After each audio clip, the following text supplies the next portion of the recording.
តើមានអ្វីកើតឡើងបើទ្វារយន្តហោះស្រាប់តែបើកពេលកំពុងហោះហើរ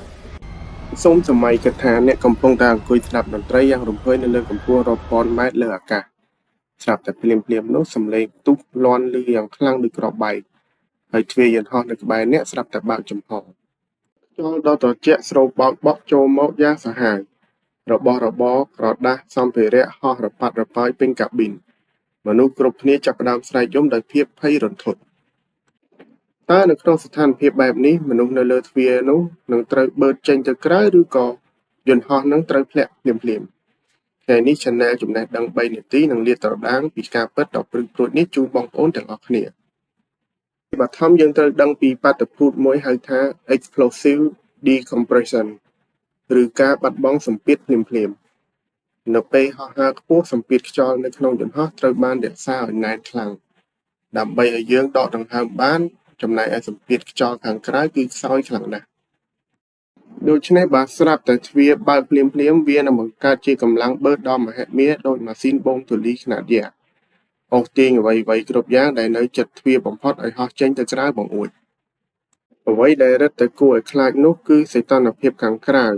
អាចធ្លាក់ចុះទៅដល់ដក50ដឺក្រេភ្លាមហើយកម្រិតអុកស៊ីហ្សែននឹងធ្លាក់ចុះទៅទាបបំផុតដែលតម្រូវឲ្យរបាំងអុកស៊ីហ្សែនធ្លាក់ចុះមកដើម្បីជួយសង្គ្រោះជីវិតអ្នកដំណើរ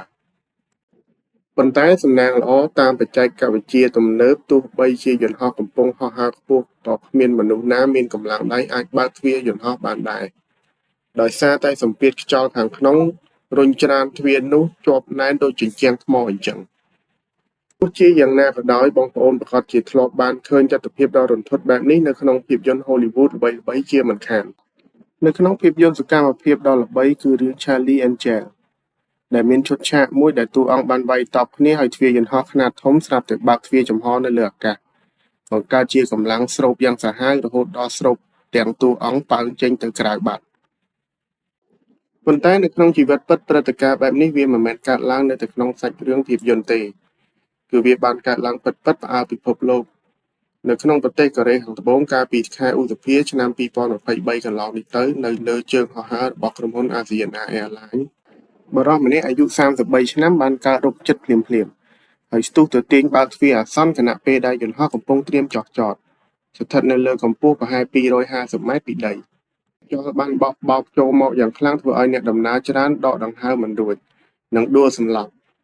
ប៉ុន្តែជាសំណាងល្អដែរដែលយន្តហោះអាចចុះចតបានដោយសុវត្ថិភាពហើយគ្មានអ្នកណាបាត់បង់ជីវិតឡើយបុរសម្នាក់នោះត្រូវបានប៉ូលីសកូរ៉េចាប់ខ្លួនភ្លាមក្រោយពេលចុះចតឃើញទេបងប្អូនគ្រោះថ្នាក់អាចកើតឡើងបានគ្រប់ពេល